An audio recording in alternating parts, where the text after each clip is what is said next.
Hey everybody, welcome to another episode of Earthly Headlines.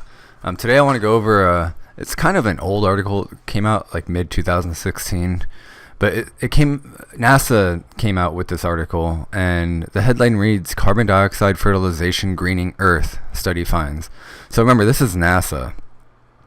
So it's a pretty significant article that I don't think has gotten much traction in terms of the conversation about climate change.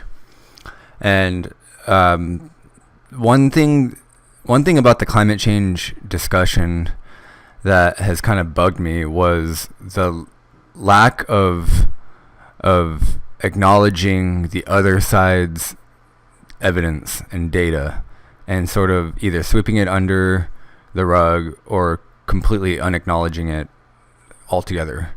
So this study that came out almost 2 years ago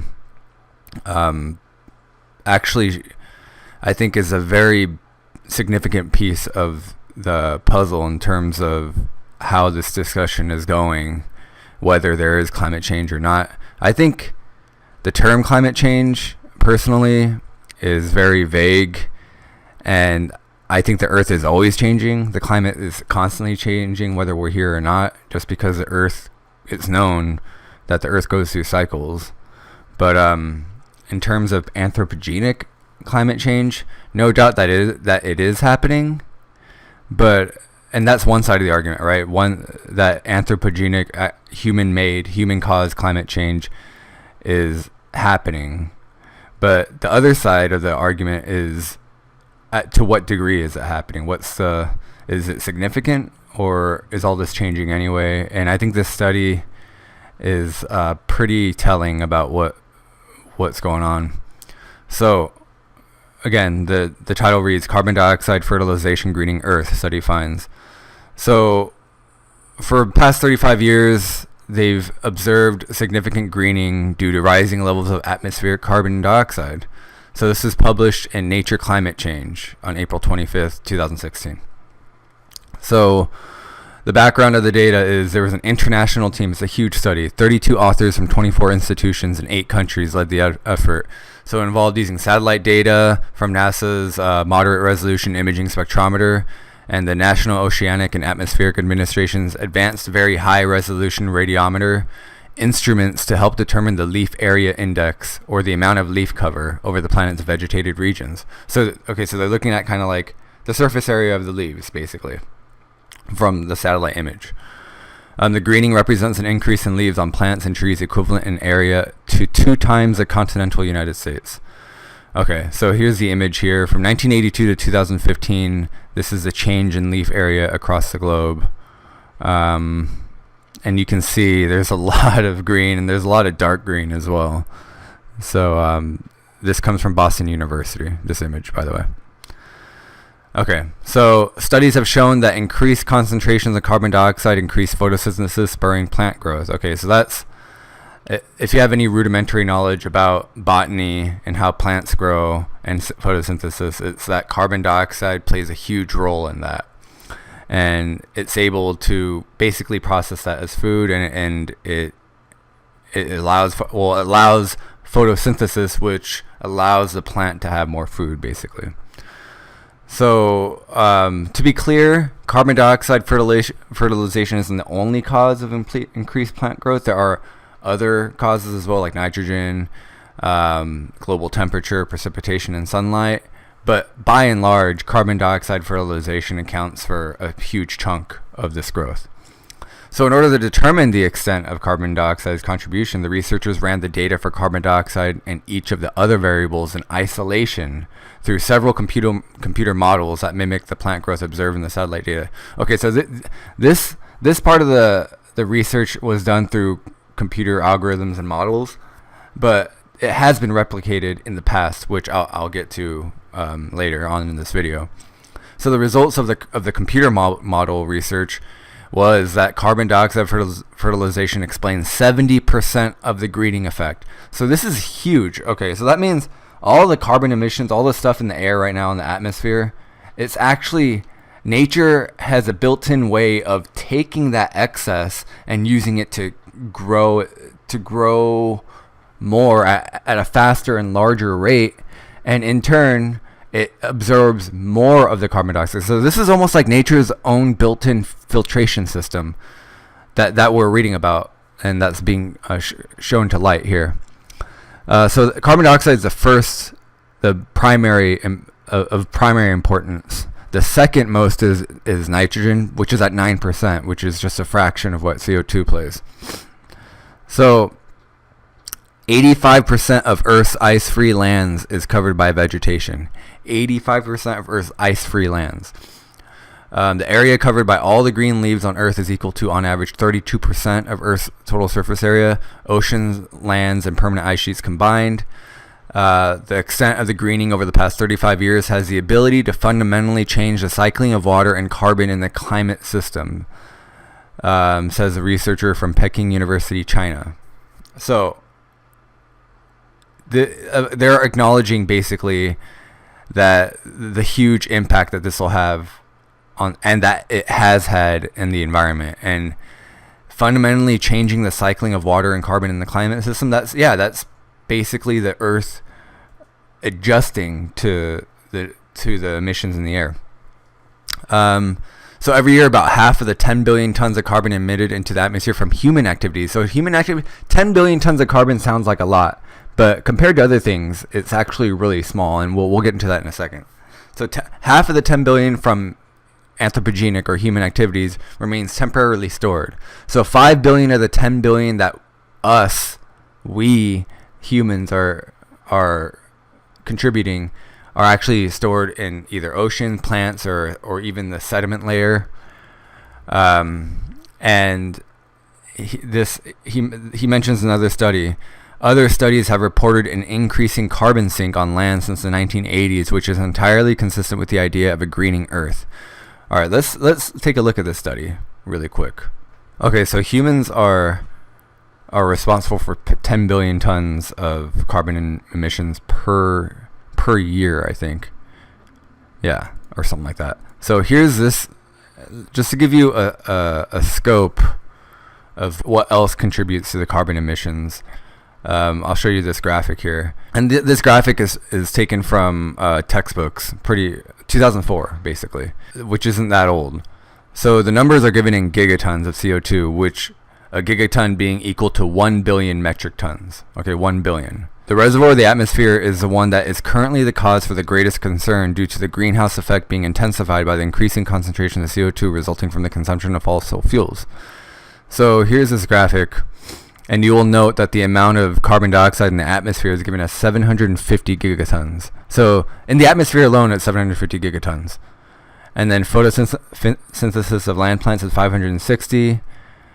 CO2 in water is 38,000 gigatons. And then soil has 1,500 gigatons. So combustion in human natural is 6 gigatons compared to everything else. Okay. So there's in terms of when you compare the numbers, it's very minuscule, which is why it supports the argument that no one's denying that anthropogenic carbon emissions is happening. But how much does it factor into the total amount of change that's going on due to emissions? It's very little when you look at these numbers, and these numbers don't lie. You also know that 560 gigatons are consumed in the process of photosynthesis by land plants, and then the ocean's 38,000 gigatons, or 50 times the amount in the atmosphere. Soil at any time stores about 1,500 gigatons. And then in the ocean, the CO2 is taken up by a variety of marine organisms that have the ability to precipitate calcium carbonate from seawater. This calcium carbonate forms the shells or exoskeletons of creatures such as scallops. And then when they die, their shells drift down, consolidate on the ocean, and it becomes lithified. It becomes limestone. And from there, it becomes part of the crust. And this is the greatest of all reservoirs of carbon dioxide storage, the bottom of the ocean, basically. This chart does not show the estimated amount of CO2 stored in the lithosphere, but it's enormous.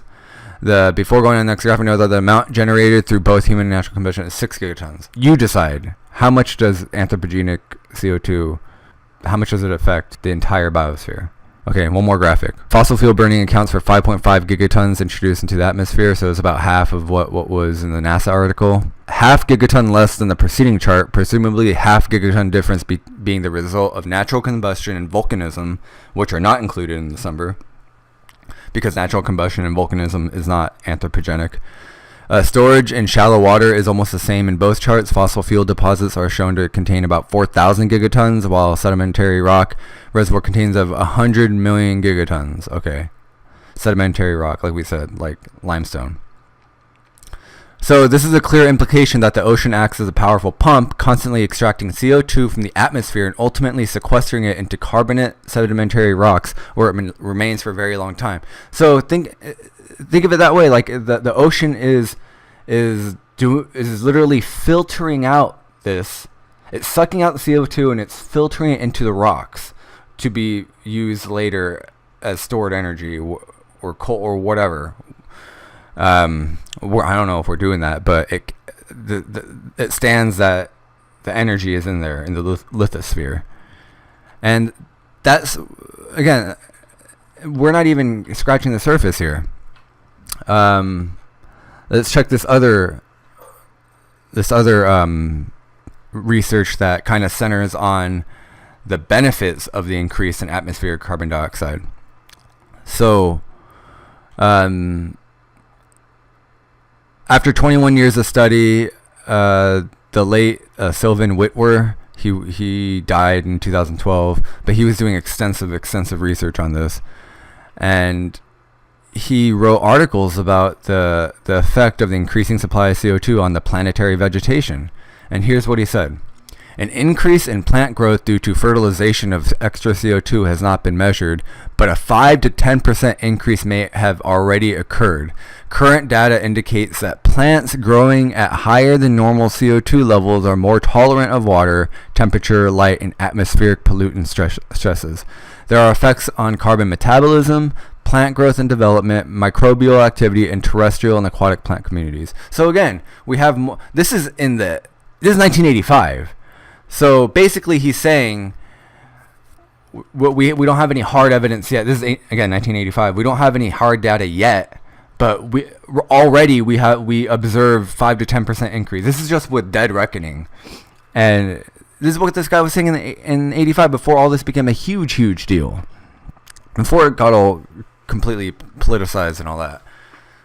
So in 2017, this is last year, there are enough data to draw some conclusions. So this is I only showed you this just to tell you that there have been indications of this for 30 plus years, and that all this doesn't seem to factor into the conversation today, which should be a red flag for a lot of people. If you really want to, if you've never heard of this conversation, you've never taken part, and you want to be completely unbiased as possible, then you want to hear both sides. Well, one side is not talking about all this evidence here, and I believe that they should, just because it's so significant. And then 1973, there's a report by the Economic Research Service with the U.S. Department of Agriculture. In this report, titled Global Review of Greenhouse Food Production, the authors presented a brief exposition of early studies relating to the effects of controlled increases of carbon dioxide of plants. So, in the report, quote, carbon dioxide, along with water, is one of the two major ingredients in the process of photosynthesis.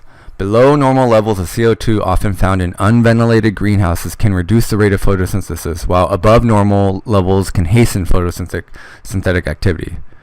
So the reason below normal levels of carbon dioxide occurred in unventilated greenhouses is that the plants quickly consume all the CO2. So they run out of CO2, essentially, because they're in this confined space. Unless it's replenished, of course, and they keep pumping it in. So this study demonstrates that lack of CO2 stunts further plant growth. This is in the 60s and 70s that they're saying this. And then and the report continues. In Holland, February 1961, a grower used a small paraffin, kerosene, and oil warming stove during the daytime hours on lettuce and obtained exceptional quality and weight. The effect was traced to CO2. Follow-up work showed outstanding results on lettuce and strawberries, and good results on tomatoes, endive, and spinach and radishes. The weight of the lettuce was increased and growth accelerated by 20 to 30%. This is early 1960s. 1962-1963 season, the area of treated lettuce expanded into thousands of acres, and 25% of the early greenhouse tomato growers used CO2. By 1972, the total area treated in Holland was about 7,000 acres. So, 50 years ago, there was already evidence supporting the fact that more CO2 led to increased growth in plants. And again, just a reminder of you guys, the most recent, the NASA study, also saying 85% is covered by vegetation, and there was a huge increase. Well, what did they say? 30% increase. 35 years, there's large greening across the entire world due to these extra oxygen in the air. So, again, let's go. Let's take a look at how the response of tropical forests to the increasing amounts of atmospheric carbon dioxide. Let's look at this now. These changes are meshed within an immense natural global carbon cycle that is still poorly understood and that will almost certainly provide new surprises. So this is from John Grace from the University of Edinburgh. And basically in their report, they're discussing what they presume to be the inexorable future rise of atmospheric CO2 concentrations due to fossil fuel burning and land clearing, and the implications of this increase to total climate change. So, what they emphasize, there's two things they emphasize. One, the immensity of the natural carbon cycle relative to the contribution of humans, which we already went over. And two, the fact that this immense natural phenomenon, which is still poorly understood, admitted by the authors, is central to the question of climatic consequences. So, do you guys see where I'm going with this? There's so much evidence and there's so much being left out of the argument that people who are just getting into the conversation, they're getting a skewed version of it. They're not getting all the facts. And the facts are out there, but they're not being mentioned at all. I mean, the most recent study is from NASA. I mean, that's a huge organization and a very important organization that has the technology to conduct these studies. So if any stats are to be quibbled, it's definitely not theirs. So if the authors are right that the carbon cycle is still poorly understood, how is it possible to be so absolutely certain of outcomes that we can declare the debate over and the science settled with respect to the matter of climate change? This is the million-dollar question. Why are people declaring victory and the debate is over over the matter of climate change? It's not over. It's not even begun, because it doesn't begin until everything's taken into account.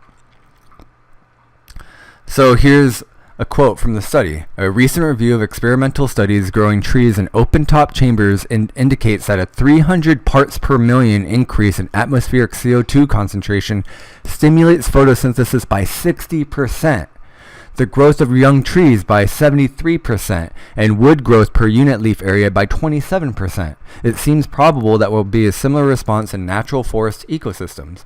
Yeah, because they're all plants, right? 300 parts per million.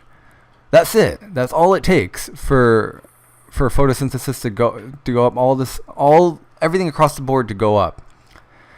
This seems to me that nature already has a built-in system to address high carbon emissions. So, what's the contrary evidence? Someone bring that up to me. No one has brought it up because it doesn't exist. It doesn't exist. Studies referenced by Lloyd have shown that plants might increase their nutrient acquisition process by investing in mycorrhizal colonization and by mineralizing nutrient reserves in the soil by production of surface enzyme systems and organic acid exudates. So what that means is plants in a carbon dioxide enriched environment will develop the means to more effectively utilize available nutrient supplies. So the plants, they become more crafty, they become more resourceful. Literally, they become more resourceful. They take mycorrhizal relationships, meaning mycorrhizal meaning fungus, And the fungus, they exist in a symbiotic relationship with them. So what they do is the fungus colonizes in their root system, and then they did studies on that, and they found that mycelium of the fungus can perform a number of functions beneficial to the plant. For example, accessing sources of phosphorus unavailable to the plant alone. It has been found that plants in association with mycorrhizal fungus are more resistant to diseases and the effects of drought. So they're thriving. Not only are they surviving, they're thriving, and they're innovating, maybe not even new ways. They're just becoming more, that's the best way to put it, they're becoming more resourceful. They're utilizing their abilities to grow. And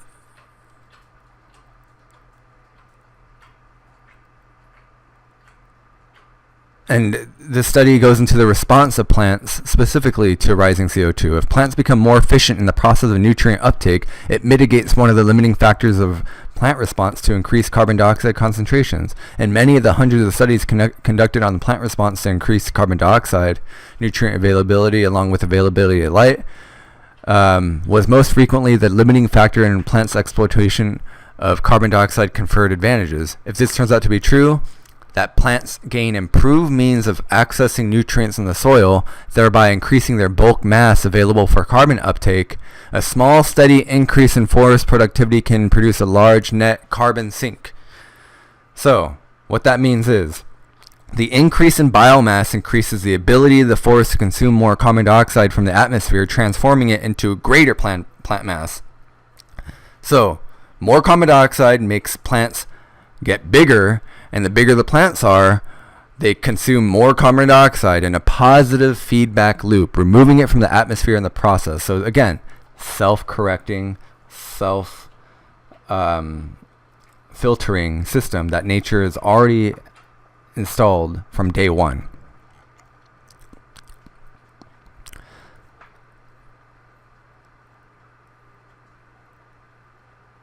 So the next question naturally is it possible that tropical forests are consuming this much carbon dioxide?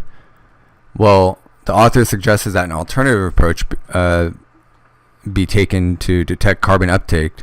So they examined long-term forestry plots to see if there was evidence for increased biomass. So here's the conclusion to that study. Most South American forests have increased in biomass in recent decades and have been accumulating carbon in biomass at a rate of 2.0 gigatons of carbon per year. So basically, according to the studies, tropical forests are taking up at about 1/3 of the amount of the carbon being released through fossil fuel consumption, and they are responding with increased growth in biomass accumulation. Nature, with the help of man, is initiating a rapid regeneration of tropical forests by exploiting the additional available carbon dioxide. Tropical forests contain as much as 40% of the carbon stored as terrestrial biomass and account for 30 to 50% of productivity. Therefore, a small perturbation of this biome could result in a significant change in the global carbon cycle. Why is this not mentioned in any of the talking heads on TV? That's what I want to know. I mean, this is pretty old research now. This is 2016. Some of it as old as 1985, even older, 1961, 1960. Why is this omitted? Why does no one bring this up? The data was drawn from 4 tropical regions involving over 600,000 tree measurements.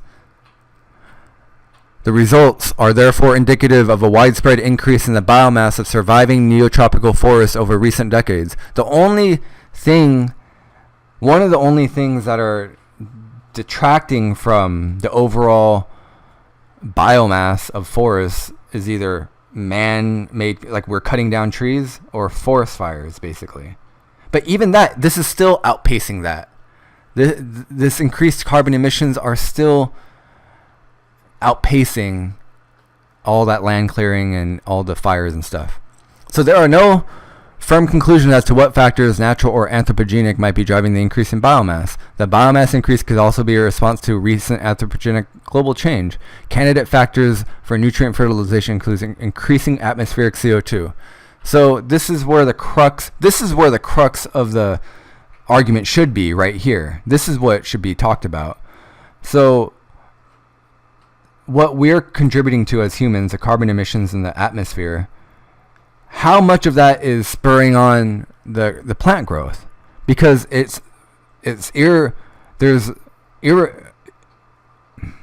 irrefutable that CO2 helps plants grow at a rapid rate. So the real question is, how much are we contributing to that?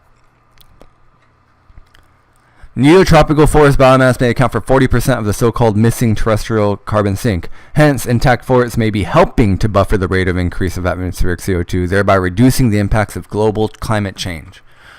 Okay, so there you go. What do you guys think? In light of all this, I'll put all the links to these articles, all the links to the studies in my description below. Special thanks to Sacred Geometry International. They provided a lot of these studies and put them in an article for me to read. So they're a great website about this. Randall Carlson's awesome when it comes to this. He knows what he's talking about. He's been studying this for decades, and no one will debate him on this. It's weird. So what do you guys think in the comments? Did you guys know about this already? I mean, I'm not sure if you guys knew or not, but if you didn't, now that you know, what do you guys think now? Has it changed your perspective? Will it change the way you engage in an argument or listen to a debate about this? And will you look for different points that were brought up in these articles, and are you going to either bring them up or wonder why, or have an ear for if they get brought up in the debate? Because I know I will. And again, this is dumbfounding to me. I think that if either someone's being disingenuous or someone is brainwashed and they're completely ignorant of this, but either way, all these figures and facts and studies have to be brought up in such an important conversation, and it's such an important issue today that's relevant to everybody, no matter what political affiliation you are. We all breathe the same air. We all live on the same earth. So it's important that people are privy to everything, and then a better, more fruitful conversation can happen. Thank you guys for watching.